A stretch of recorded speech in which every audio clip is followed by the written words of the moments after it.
மக்களே, சென்னையில 2 நாளைக்கு முன்னாடி நடு ரோட்ல ஒரு பொண்ணை ஓட விட்டு அப்படி முடிய கொத்தோட புடிச்சே ஹில்ரி அப்படின்னு சொல்லி அந்த பொண்ணோட முகத்துல ஆசிட ஊத்திருக்கான் அந்த பொண்ணோட கொடுமைக்கார புருஷங்காரன். இந்த சம்பவத்தை நிறைய பேர் சிசிடிவி ஃபுட்டேஜ் ரெக்கார்டா நிறைய செய்தி சேனல்ல பார்த்திருப்பீங்க. பார்த்துட்டு ஒட்டுமொத்த தமிழ்நாட்டுல குறிப்பா கல்யாணமான பெண்கள் ரொம்ப பயத்துல இருக்கிறாங்க. ஏன் அப்படின்னா இப்பவும் நிறைய வீடுகளை பாத்தீங்கன்னா புருஷங்காரட்ட திட்டு வாங்கி அடி வாங்கி மிதி வாங்கி லோல் பட்டு ஒரு குடும்ப பொழப்ப பொழைச்சுக்கிட்டு இருக்காங்க ஒரு சில பெண்கள்.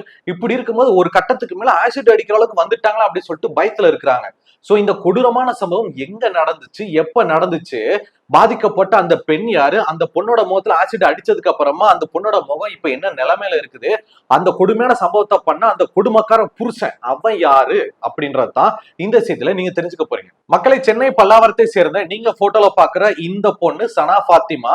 இவங்களுக்கு வயசு 29. இந்த கொடுமையான சம்பவத்துல பாதிக்கப்பட்டதும் இதே பெண்ணு தான். சோ இந்த பொண்ணு பாத்தீங்கன்னா நீங்க போட்டோல பாக்குற இந்த முகமது அலி அப்படின்ற இந்த நபரை கிட்டத்தட்ட 10 வருஷமா லவ் பண்ணி ஒரு லவ் மேரேஜ் மாதிரி பண்ணிருக்கிறாங்க. சோ இந்த தம்பதியினருக்கு ஒரு 6 வருஷத்துக்கு முன்னாடி தான் கல்யாணம் ஆயிடுச்சு. இவங்களுக்கு வந்து பாத்தீங்கன்னா ஒரு 3 வயசுல ஒரு பெண் பிள்ளை இருக்கிறாங்க. இவங்க ஒட்டுமொத்த குடும்பமும் சென்னை பல்லாவரத்துல வசிச்சுட்டு வந்தாங்க, ஜமீன் பல்லாவரத்துல. இந்த சனா பாத்திமா இந்த முகமது அலியை கிட்டத்தட்ட 10 வருஷம் லவ் பண்ணதால இவன் கேரக்டர் என்ன எதுன்னு தெரிஞ்சு ஓகே நல்லவனா தான் இருக்கா அப்படின்னு நம்பிதான் கல்யாணம் பண்ணாங்க. கல்யாணத்துக்கு அப்புறம் கூட இவனோட கேரக்டர் நல்லா தான் இருக்கு, பெரிய சேஞ்சஸ் எதுவுமே தெரியல. பொண்டாட்டி வந்து சந்தோஷமா தான் வச்சுக்கிட்டா அப்படி இந்த மனுஷன். ஆனா கல்யாணம் ஆகி ஒரு 2 வருஷத்துல, அதாவது இவங்களுக்கு பாப்பா பிறந்ததுக்கு அப்புறமா கிட்டத்தட்ட அப்படியே அவரோட கேரக்டர் கொஞ்சம் கொஞ்சமா சேஞ்ச் ஆகுது. சோ பொண்டாட்டி மேலையும் பிள்ளை மேலையும் ஒரு கவனத்தை செலுத்தாம, ஒரு பாசத்தை செலுத்தாம, நீங்க போட்டோல பாக்குற இந்த முகமது அலி வந்து தம் அடிக்கிறது, கஞ்சா அடிக்கிறது, வாயில வந்து கூலி போறது, அப்பப்போ போயிட்டு கட்டிங் சரக்கு அடிக்கணும்னு சொல்லிட்டு கொஞ்சம் கொஞ்சமா சரக்குக்கு அடிக்ட் ஆயிருக்கா. அப்படி இந்த சனா பாத்திமா வேலைக்கு எதுவும் பெருசா போகலைங்க. ஏன்னா பாப்பா பிறந்துட்டாங்க, பாப்பா பாத்துக்கணும், வீட்டை பாத்துக்கணும்னு சொல்லிட்டு வீட்டுல இருந்திருக்கிறாங்க. இந்த முகமது அலி பாத்தீங்கன்னா இவர் வந்து டீ கடை வச்சிருக்கா அப்படி. ஆனா இந்த குடிக்கு அடிமையானதுக்கு அப்புறமா, அந்த கல்யாணமாய் 2 வருஷத்துக்கு அப்புறமா டீ கடை வந்து வாரத்துல 2 நாள் தான் ஓடுமா, மிச்சம் 5 நாள் பூட்டி தான் கிடக்குமா. சோ அந்த 5 நாளும் பூட்டின நாள் பாத்தீங்கன்னா அங்கங்க வெளியில போறது, ஃப்ரெண்ட்ஸோட சரக்கு அடிக்கிறது, கட்டிங்க போறது, வீட்டுக்கு லேட்டா வருது அப்படின்னு சொல்லிட்டு கொஞ்சம் கொஞ்சமா குடிக்கு அடிமையாகி குடும்பத்தையே மறந்து ஒரு மாதிரி கெடுகட்ட வாழ்க்கையை வாழ்ந்தாரு இந்த முகமது அலி அப்படின்னு சொல்லிட்டு அவங்களுடைய மனைவி இந்த சனா பாத்திமாவை சொல்லியிருக்கிறாங்க. ஏன்டா இந்த மாதிரி போய் அடிக்கடி குடிக்கிற, உன் டீ கடை வந்து அடிக்கடி லீவ் போட்டிருக்கே, 5 நாளா நீ வந்து லீவ் போட்டு வர்ற, குடும்பத்தை பார்க்கணும் உனக்கு அக்கறை இல்லையா, நீ என்ன இன்னும் பேச்சுலராக இருக்க, உனக்கு வந்து கல்யாணம் ஆயிடுச்சு, புள்ள குட்டி நாய் போச்சு, ஒழுங்கா இருக்க மாட்டியா அப்படின்னு சொல்லிட்டு இந்த சனா பாத்திமா எப்பயும் போல புருஷனை கண்டிக்கிற மாதிரி கண்டிக்கும் போது இந்த முகமது அலி என்ன பண்ணிருக்கான், என்னைய கண்டிக்கிறியா அப்படின்னு சொல்லிட்டு வீட்டுக்குள்ள அப்பதான் சண்டை ஸ்டார்ட் ஆயிருக்கு. அடிதடி இவங்கள போட்டு அடி அடி நடிக்கிறேன்னு சொல்லிட்டு இந்த முகமது அலி அவனுடைய அந்த சுயரூபத்தை காட்ட ஆரம்பிச்சிருக்கான். சோ இந்த முகமது அலி வேலைக்கும் போறது கிடையாது, பொண்டாட்டிக்கு சப்போர்ட் பண்றதும் கிடையாது, எப்ப பார்த்தாலும் குடி, எப்ப பார்த்தாலும் ஃப்ரெண்ட்ஸோட கேரம் போர்டு விளையாடுறது, கிரிக்கெட் விளையாட போறதுன்னு சொல்லிட்டு தனக்கு கல்யாணமானதே மறந்து திரும்ப பழையபடி பேச்சுலர் லைஃப்க்கு போயிருக்காரு. இதுக்கு எதுக்குடா நீ என்னை கல்யாணம் பண்ண, நம்ம 10 வருஷம் கஷ்டப்பட்டு லவ் பண்ணி தானே கல்யாணம் பண்ணோம், உனக்கு எங்க மேல அக்கறையே இல்லையா அப்படின்னு சொல்லிட்டு இந்த சனா பாத்திமா கேட்டதுக்கு போட்டு அடி அடி நடிச்சு கொடுமைப்படுத்தி தலைமுடியை புடிச்சு இழுத்து சோத்துல முட்டை வச்சுன்னு சொல்லிட்டு ஏகப்பட்ட கொடுமைகள் நடந்திருக்கு.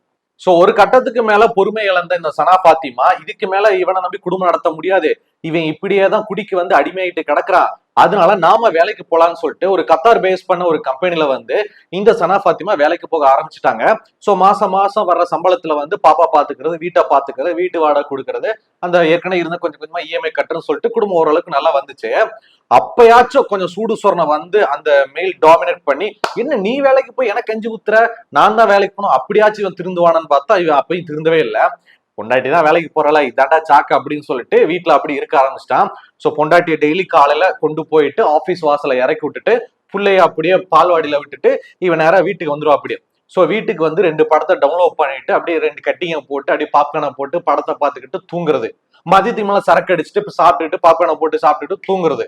சாயந்தரம் அந்த சனா பாத்திமா வேலை முடிஞ்சு வீட்டுக்கு வந்ததுக்கு அப்புறமா இவன் வீட்டுல தங்க மாட்டான், இந்த வெளில வேலை இருக்கு பயலுக்கு கூப்பிட்டானுங்க அப்படின்னு சொல்லிட்டு வெளியில போயிட்டு சரக்கு அடிச்சு அங்கிட்டு சுத்திட்டு செலவு பண்ணிட்டு நைட்டுக்கு வருது.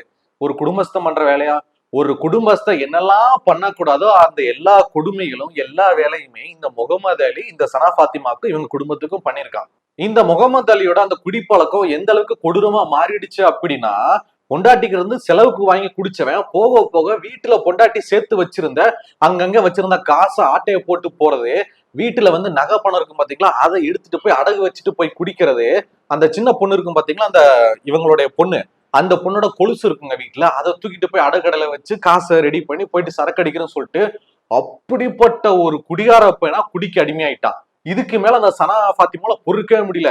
என்னையா இந்த மனுஷன் இப்படி குடிச்சிட்டு இருக்க அப்படின்னு சொல்லிட்டு தட்டி கேட்டதுக்கு சுவத்துல மாட்டி இந்த டிவியை புட்டிங்க அப்படியே மண்டையில அடிச்சுட்டான். அந்த கொடூரமான காட்சி நீங்க பாருங்க. இங்க பாத்தீங்கன்னா அந்த பொண்ணு வந்து காட்டுறாங்க, பாருங்க பாருங்க இங்கெல்லாம் அடிச்சிருக்கா அப்படின்னு சொல்லிட்டு. இது எல்லாமே அந்த முகமது அலி கிட்ட இந்த பொண்ணு பாவம் லவ் பண்ண குத்தத்துக்காக கழுத்தை நீட்டி புள்ளைய பத்த குத்தத்துக்காக இந்த அம்மா அந்த அட்டி அட்டி வாங்கியிருந்து அந்த முகமது அலி கிட்ட இருந்து. சோ அப்படியே இந்த குடியார பையன் எப்படி மாறி இருக்கா அப்படின்னா சந்தேக புத்தியா மாறிட்டான்.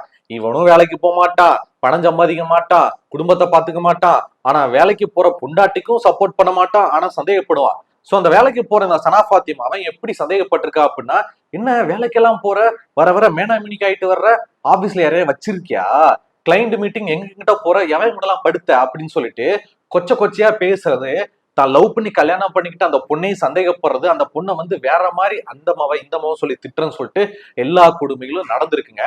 ஒரு கட்டத்துக்கு மேல இந்த முகமது அலி என்ன சொல்லியிருக்காருன்னா, நீ வேலைக்கு போ, ஒன்னும் பிரச்சனை இல்லை, போயிட்டு வா, ஆனா நீ போயிட்டு வரும்போது இந்த புள்ள இங்க இருக்க மாட்டா, நான் நேரா என் வண்டியில இருந்து பெட்ரோலை எடுத்துட்டு வந்து புள்ள மேல ஊத்தி தீய வச்சிருவேன், உன் புள்ள கறிக்கட்டாயிடும் அப்படின்னு சொல்லிட்டு இவன் பெத்த புள்ளைய வந்து பெட்ரோலை ஊத்திடுவேன்னு சொல்லிட்டு மிரட்டியிருக்கான். அதுக்கப்புறம் தாங்க இந்த சனா ஃபாத்திமா வந்து இதுக்கு மேல இவன் கூட குடும்பம் நடத்த முடியாது, ஏன்னா இவ்வளவு நாளா அடிச்சு வாங்கிட்டோம், மிதி வாங்கிட்டோம், திட்டு வாங்கிட்டோம், எல்லாமே ஒரு குடும்பத்தை நடத்தும், நமக்குன்னு ஒரு புள்ள இருக்கு, புள்ளைக்கு இனிஷியலா அப்பனா இவன் வேணுன்றதுக்காகத்தான் எப்ப இவன் வாயாலேயே புள்ளைய வந்து பெட்ரோல் ஊத்தி கொளுத்திருன்னு சொன்னாலும் அதுக்கு மேல இவன் கூட குடும்பம் நடத்த முடியாது அப்பா சாமி அப்படின்னு சொல்லிட்டு இந்த சனா ஃபாத்திமா நேரா போலீஸ்ல போயிட்டு கம்ப்ளைண்ட் கொடுத்தாங்க. சார் இந்த மாதிரி என் புருஷனோட குடும்பம் தாங்க முடியல, நானும் சகிச்சுட்டு இருந்தேன், என் பிள்ளைக்காக, என் பிள்ளைக்கு எதிர்காலம் முக்கியம், அப்ப முக்கியம் சொல்லிட்டு இப்ப என் புள்ள மேல பெட்ரோல் ஊத்தி கொளுத்திருவேன்றான் சார், அவன் மேல ஆக்ஷன் எடுங்கன்னு சொன்னதுக்கு அப்புறமா போலீஸ்காரங்க என்ன பண்ணுவாங்க, அவங்க பெருசா ஆக்ஷன் எதுவுமே எடுக்கல. குடியில அவன் புருஷன் என்ன உளறிப்பாமா, இங்க வாடா என்னடா சொன்னியா அந்த மாதிரி ஒழுங்கு அது கூட போ, சரிங்க நான் கட்டி குடிங்க சமாதானமாக அப்படின்னு சொல்லிட்டு சிங்கம் படத்துல சூர்யா பண்ற மாதிரி ரெண்டு பேர்த்தையும் சமாதானப்படுத்தி விட்டு போங்க போங்க வீட்டுக்கு போங்க அப்படி சொல்லிட்டு அனுப்பிச்சு விட்டுருக்கா. அப்படி ஏண்டி உனக்கு எவ்வளவு தைரியம் இருந்தா என்னை பத்தி போலீஸ்ல போயிட்டு கம்ப்ளைண்ட் பண்ணிருப்ப, நீ எல்லாம் ஒரு ஆள் அப்படி சொல்லிட்டு முடிய பிடிச்சு இந்த பொண்ணை போட்டு அட்டி அடின்னு அடிக்கிறது, கழுத்தை பிடிச்சு மேல தூக்கி மவளை அந்த மவளை அப்படி சொல்லிட்டு கொடுமையான முறையில சித்திரவதை பண்ணிருக்கான். இது எல்லாமே இந்த சனா ஃபாத்திமாவோட அப்பா அம்மாக்கு தெரிய வந்து, அம்மா தாயே நீ இதுக்கு மேல அவன் கூட இருக்க வேண்டாமா, நீ நீ வா, நீ நம்ம வீட்டுக்கு வந்துரு, உன்னால அவ்வளவு கொடுமைகளை அனுபவிச்சுட்டு இருக்க முடியாது, எங்களாலையும் பார்த்துட்டு இருக்க முடியல, உன்னை இதுதான் அவனை கட்டி கொடுத்தோமா, இதுதான் நீ லவ் பண்ணி அங்க போனேன், நீ வீட்டுக்கு வாமா அப்படின்னு சொல்லிட்டு சனா ஃபாத்திமாவோட அப்பா அம்மா ரொம்ப நல்லவங்க. இந்த மாதிரி நீ அட்ஜஸ்ட் பண்ணி குடும்பத்தை நடத்த அப்படின்னு மத்த பேரண்ட்ஸ் மாதிரி சொல்லாம நீ மாமா அப்படி சொல்லிட்டு கூட்டிட்டு போயிட்டாங்க. அதுக்கப்புறமா இன்னும் வெறியாயிட்டான் இந்த முகமது அலி. பாலா பாலா போதும் பாலா, நீங்க சொல்ல சொல்ல எங்களுக்கு வெறியாகுது, ஒரு குடும்பத்தை ஒரு புருஷங்காரன் இப்படி இல்லாம கொடுமை பண்ணுவான்னு கேட்டீங்கன்னா இதை விட நிறைய பண்றவங்க ஊருக்குள்ள இருக்கிறாங்க, தெரிய மாட்டேங்குது. ஒரு பஞ்சாயத்து வந்ததுக்கு அப்புறம் தான் தெரிய வந்திருக்கு. அதுல ஒரு பாயிண்ட் ஆஃப் இருக்கிறவன் தான் நீங்க போட்டோல பாக்குற இந்த முகமது அலி. சோ இந்த மாதிரி அந்த சனா ஃபாத்திமா அவங்களுடைய குழந்தைய கூட்டிட்டு அவங்க வீட்டுக்கு போயிட்டாங்க பாத்தீங்களா. வீட்டுக்கு போனதுக்கு அப்புறமா வீட்டுல அப்பா அம்மா கூட கன்சல்ட் பண்ணி அதுக்கப்புறமா டிவோர்ஸ் நோட்டீஸ் அமைச்சிருக்காங்க. இதுக்கு மேல இந்த முகமது அலி கூட குடும்பம் நடத்த முடியாது, டிவோர்ஸ் கொடுங்க அப்படின்னு சொல்லிட்டு. ஆனா இவன் என்ன சொல்லியிருக்கானா, அப்படிலாம் என்னால கொடுக்க முடியாது, நான் உனக்கு டிவோர்ஸ் கொடுக்க நீ வேற ஒருத்தன் கூட கல்யாணம் பண்ணிட்டு போய் நீ படுத்துருவியா, டிவோர்ஸ் எல்லாம் கொடுக்க மாட்டேன், கடைசி வரைக்கும் நீ என் கூட சித்திரவதையை அனுபவிச்சுட்டு நான் கொடுக்குற சித்திரவதையை தாங்கிட்டு தான் இருக்கணும் அப்படின்னு சொல்லிட்டு அவ்வளவு கொடூரமா விடவே கூடாதுன்னு சொல்லிட்டு அவ்வளவு முடிவுல இருந்திருக்கா. சோ அந்த டிவோர்ஸ் ப்ராசஸ் அப்படியே போய்கிட்டே இருந்திருக்கு. அது வரைக்கும் இந்த சனா ஃபாத்திமாவுடைய அந்த பிள்ளை இருக்கா பாத்தீங்களா, அதை வந்து முகமது அலி அப்ப வந்து பாத்துட்டு போறது, சண்டை போட்டு மல்லு கட்டிட்டு இருக்கு, அப்படியே போய்கிட்டே இருக்குது. இப்படி இருக்கிற நிலைமையில தான் ஞாயிற்றுக்கிழமை நைட்டு பக்கத்துல கடைக்கு போலான்னு சொல்லிட்டு வெளியில போயிட்டு அந்த கடையில இருந்து பொருள்களை வாங்கிட்டு ரிட்டர்ன் வீட்டுக்கு வந்துகிட்டு இருக்காங்க. அப்படி வீட்டுக்கு வந்து வீட்டுக்குள்ள என்ட்ரி ஆகும் போது ஏய் சாவடி அப்படி சொல்லிட்டு டக்குன்னு பின்னாடி இருந்து நீங்க போட்டோல பாக்குற இந்த முகமது அலி என்ன பண்ணிருக்கான்னா ஃபுல்லா ஆசிட் அடிச்சிட்டான். ஆசிட்னா அப்படியே ஃபுல்லா கரைக்கும் பாத்தீங்களா, அந்த மாதிரி ஆசிட் இல்ல, அதை கூட சரியா பார்த்து வாங்க தெரியாது தற்குறி பையவன். அதுக்கு போல என்ன வாங்கியிருக்கான்னா அந்த ஃப்ளோர் கிளீன் பண்ணுவாங்களா ஆசிட், பாத்ரூம்ல ரொம்ப அந்த கடினமான ஸ்ட்ரெயின் இருக்கும் பாத்தீங்களா, அதை கிளீன் பண்ற ஆசிட வாங்கி முகத்துல ஊத்திருக்கான். அப்படி இப்படி திரும்பி சாவடி அப்படி சொல்லிட்டு இப்படி ஊத்துன உடனே இந்த நீங்க போட்டோல பாக்குற இந்த சனா ஃபாத்திமாவோட லெப்ட் கண்ணுல ஃபுல்லா அப்படியே கண்ணுக்குள்ள போயிருச்சு, இந்த இடம் ஃபுல்லா பட்டுருச்சு. ஒரு மாதிரி எரிச்சலா அந்த அம்மா கத்திட்டு ஓடுறாங்க. அந்த கொடுமையான காட்சி நீங்களே பாருங்க. ஐயோ காப்பாத்துங்க காப்பாத்துங்க சொல்லிட்டு கத்திட்டு ஓடுறாங்க. இருந்தாலும் இந்த குடும்பக்கார புருஷன் பின்னாடியே போயிட்டு அப்படி ஓடி இந்த பொண்ணோட தலைமுடியை பிடிச்சா இல்லையே அப்படி சொல்லிட்டு திரும்ப ஊத்திருக்கான். ஏற்கனவே இந்த கண்ணுல ஃபுல்லா ஊத்தி இந்த கண்ணு ரொம்ப பாதிப்படைஞ்சிருக்கு, திரும்ப இந்த கண்ணுல அரைங்கரமா ஊத்திருக்கான். அவனை தட்டி விட்டு இந்த அம்மா எங்கிட்டு போறன்னு தெரியாம அரைங்கரமா அப்படி கண்ணை திறந்து திறந்து பக்கத்து தெருவில் இருக்க சித்தப்பா வீட்டுக்கு பாத்ரூம்குள்ள திடுத்துப்புன்னு பாத்ரூம்குள்ள ஓடி போயிட்டு ஷவரை திறந்து ஷவருக்கு முன்னாடி ஒரு 20 வருஷமா நிக்கிறாங்க. ஏன்னா அவங்களுக்கு என்ன ஆகுதுன்னு தெரியல, ஒரு மாதிரி எரியுது காந்துதுன்னு சொல்லிட்டு ஏதோ பட்டிருக்குன்னு சொல்லிட்டு ஷவர் முன்னாடி நிக்கிறாங்க. அதுக்குள்ள இந்த சிசிடிவி ஃபுட்டேஜ் இங்க பாருங்களேன். அந்த ஏரியால இருந்த ஒருத்தர் வந்து அவனை அப்படியே புடிச்சு என்னடா பண்ற என்ன பண்ணிக்கிட்டு இருக்க அப்படி சொல்லிட்டு அவனை மிரட்டி கடைசியில அந்த பெரிய ஆளை புடிச்சு கீழே தள்ளி விட்டு இந்த முகமது அலி வந்து எஸ்கேப் ஆயிட்டான். சோ ஞாயிற்றுக்கிழமை நைட்டு அப்படின்றதால அந்த ஏரியால யாருமே இல்ல. இந்த சம்பவத்துக்கு அப்புறமா அந்த பொண்ணு கத்துனதுக்கு அப்புறமா 10 நிமிஷத்துக்கு அப்புறம் தான் எல்லாமே அக்கம் பக்கத்தினர் வந்து என்ன நினைச்சதோ சத்தம் கேட்ட மாதிரி சொல்லிட்டு வந்துட்டு கடைசியில அந்த சித்தப்பா வீட்டு பாத்ரூம்ல ஷவரை திறந்து விட்டு ஷவருக்குலா கண்ணு அப்படி சொல்லிட்டு கதறிக்கிட்டு இருந்த இந்த சனா பாத்திமாவை கூட்டிக்கிட்டு பக்கத்துல இருக்கிற அரசு மருத்துவமனையில போயிட்டு அங்க தாம்பரத்துல இருக்குது. சோ அங்க போயிட்டு அட்மிட் பண்ணிருக்கிறாங்க. சோ கண்ணெல்லாம் செக் பண்ணிருக்கிறாங்க. அப்பதான் தெரிய வந்திருக்கு, பாவம் இந்த சனா பாத்திமாவோட இடது கண் பார்வை சுத்தமா போயிடுச்சுங்க.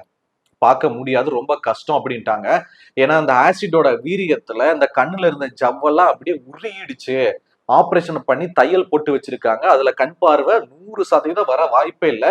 இது லாங் டைம் ப்ராசஸ், நிறைய ஆபரேஷன் அதுன்னு அப்படியே போயிட்டே இருக்கும். அதுவும் ஒரு ஆப்ஷன் தான், பட் கண் பார்வை வராது அப்படின்னு மாதிரி சொல்லிட்டாங்க.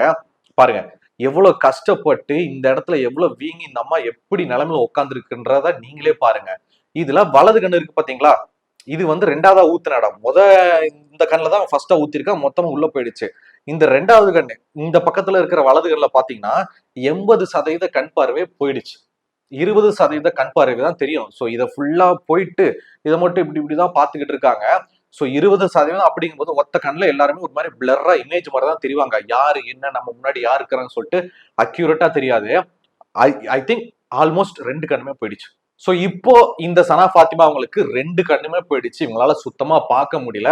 அவங்களுக்கு ஹாஸ்பிட்டல் வந்து ட்ரீட்மெண்ட் கொடுத்துக்கிட்டு இருக்காங்க. இவங்களுக்கு ஸ்கின்ல எந்த ஒரு பாதிப்பும் இல்லை. ஏன்னா இது வந்து ஃப்ளோர் கிளீனிங் ஆசிட் அப்படிங்கும்போது ஸ்கின்னுக்கு எந்த ஒரு பாதிப்பு இல்லை. அது அப்படி டாலரேட் பண்ணிட்டாங்க. ஆனா கண்ணுலோட அந்த திசுக்கள் எவ்வளவு மென்மையானது நமக்கு நல்லாவே தெரியும். அந்த ஜவ்வு அதுன்னு சொல்லிட்டு நிறைய இருக்கும். அது ஃபுல்லா டேமேஜ் ஆனதால இவங்களோட கண் பார்வை சுத்தமா போயிடுச்சு. பாவங்க இந்த சனா பாத்திமா வந்து கதறிக்கிட்டு இருக்காங்க. இந்த மாதிரி என் வாழ்க்கையே போயிடுச்சு, இனிமேல் நான் எப்படி வேலைக்கு போவேன், எனக்கு யாரு வேலை கொடுப்பா, என் பிள்ளைய நான் எப்படி பார்த்துப்பேன், ஏன்னா புருஷங்கார நம்பி பிள்ளைய விட முடியாது. ஏன்னா குடிக்கு அடிமையானவன், கஞ்சாக்கு அடிமையானவன், இவ்வளவு தவறுகள் பண்றவன் நாளை அப்படின்னு அவன் பெத்த பிள்ளையவே வெளியில போய் வித்துட்டு குடிச்சு தின்றுவான். அப்படிப்பட்டவன்ட்டு என் பிள்ளைய கொடுக்க முடியாது அப்படின்னு சொல்லிட்டு பாவம் இந்த அம்மா கதறிக்கிட்டு இருக்காங்க. இப்போ இருக்கிற காலத்துல 2 கண்ணும் நல்லா தெரிஞ்சும் நல்ல திறமை இருந்தாலே வேலை கிடைக்கிறது ரொம்ப கஷ்டம். இப்படி இருக்கிற நிலைமையில சுத்தமா கண் பார்வை இல்லாம இந்த அம்மா எப்படி வேலை பார்க்க போறாங்க அப்படி சொல்லிட்டு சத்தியமா தெரியல. ஏன்னா இவங்க ஏற்கனவே வேலை பார்த்துட்டு இருந்தா அந்த கத்தார் பேஸ் பண்ணி இருக்கிற ஒரு கம்பெனில வந்து பாத்தீங்கன்னா, இல்லம்மா நீங்க வந்து கிளைண்ட் மீட்டிங்ல அட்டன் பண்ணணும், ஆனா இப்படி நிலைமையில கஷ்டமா வேண்டாம், நீங்க உங்க உங்க லைஃப் நீங்க பாத்துங்க அப்படின்னு சொல்லிட்டு கைவிட்டாங்க. இந்த அம்மாக்கு இப்ப என்ன பண்ண ஏது பண்ண தெரியாம இருக்கிறாங்க. கொஞ்சம் யோசிச்சு பாருங்களேன். இப்ப இருக்கிற அந்த காலத்துல 2 கண்ணும் இல்லாம யாரு என்ன வேலை பார்க்க முடியும், எப்படி சம்பாதிக்க முடியும்? ஏற்கனவே லோன் இருக்கு, கடன் இருக்கு, பிள்ளை, அதுவும் பொம்பளை பிள்ளை. ஆம்பளை பிள்ளைன்னா கூட அப்படி இப்படி தேத்தி விட்டுலாம். பொம்பளை பிள்ளை இவங்க வந்து படிக்க வைக்கணும், கரை சேர்க்கணும், நாளை கூட நகை போட்டு கல்யாணம் பண்ணி கொடுக்கணும், எவ்வளவு விஷயம் இருக்குதுங்க. சோ இந்த அளவுக்கு கொடுமையா இந்த பொண்ணு ஆளாக்குனது யாருன்னா அந்த குடும்பக்கார புருஷன் தான். இந்த சனா பாத்திமாவோட முகத்துல அந்த ஆசிட் அடிச்சதுக்கு அப்புறமா அந்த புருஷன் முகமது அலி வந்து ஓடி போயிட்டான். சோ அவன் மேல போலீஸ் ஸ்டேஷன்ல கம்ப்ளைண்ட் கொடுக்கப்பட்டிருக்கு இந்த சனா பாத்திமாவோட பெத்தவங்க சார்பா. ஆனா போலீஸ்காரங்க கிட்டத்தட்ட ஒரு 2 நாள் வரைக்கும் வந்து அவனை கண்டே பிடிக்கலன்றாங்க. அவன் ஆள் எங்க இருக்கான்னு தெரியல, அப்ஸ்காண்ட் ஆயிட்டு தேடிக்கிட்டு இருக்கோம் அப்படி சொல்லிட்டு அலக்கழிச்சுட்டு இருந்திருக்காங்க. அதுக்கப்புறமா சில பெரிய பெரிய ஆட்கள் போலீஸ் ஸ்டேஷன்ல போயிட்டு பிடிச்சி ஏறினதுக்கு அப்புறம் தான் போலீஸ்காரங்க வந்து அந்த முகமது அலி எங்க இருக்கான் ஏது பண்றான்னு சொல்லிட்டு கண்டுபிடிச்சு அவனை வந்து ரிமாண்ட் பண்ணிட்டாங்க. இப்போ இந்த முகமது அலி வந்து ஜெயில இருக்கான். நத்த ஜெயில இருக்கான். எப்படி பார்த்தாலும் ஒரு வக்கீல பிடிச்சு அப்படி இப்படி சொல்லிட்டு பெயில வந்துருவான். 2 வாரத்துல பெயில வந்துருவான். ஸ்டேஷன்ல அப்பப்ப கையெழுத்து போட்டு வருவான். அப்படி இவன் வாழ்க்கை அப்படியே போயிட்டு இருக்கும். இவன் அடுத்த பொண்ணை கூட பார்த்துட்டு கல்யாணம் முடிச்சுட்டு இவன் போயிட்டே இருப்பான். ஆனா இந்த பொண்ணோட நிலைமை யோசிச்சு பாருங்க. இந்த சொசைட்டில இப்ப வரைக்கும் எதனா ஒரு பிரச்சனை அப்படின்னா ஃபர்ஸ்ட் பாதிக்கப்படுறது ஒரு பெண்ணாகத்தாங்க இருக்கு. ஆண் வந்து செகண்டரி. அவனுக்கு பாதிப்பு, இந்த மாதிரி ஆட்களுக்கு பாதிப்புன்றதே கிடையாது. அவன் அடுத்த கல்யாணம் சொல்லிட்டு போயிட்டே இருப்பான். இந்த பொண்ணோட நிலைமை கொஞ்சம் யோசிச்சு பாருங்களேன். கண்ணு போயிடுச்சுங்க, வாழ்க்கையே போயிடுச்சு இல்ல. சோ எவ்வளவு பெரிய கஷ்டம். இன்னமும் இந்த சமூகத்துல நிறைய பெண்கள் வந்து வீட்டுல சொல்லி கல்யாணம் பண்ணதாகட்டும், லவ் பண்ணி கல்யாணம் பண்ணதாகட்டும், ஏதோ ஒரு வகையில புருஷங்கார வந்து கேரக்டர் அப்படியே மாறி குடிக்கு அடிமையாகி கஞ்சாக்கு அடிமையாகி கொண்டாடி தூக்கி போட்டு மிதிக்கிறது, சந்தேகப்படுறது, அடிக்கிறது, கொடுமைப்படுத்துறதுன்னு சொல்லிட்டு ஏகப்பட்ட சித்திரவதைகள் நடந்துகிட்டு தான் இருக்குது. அந்த பெண்களாலே அந்த வீட்டுல இருந்து மீண்டு வர முடியல.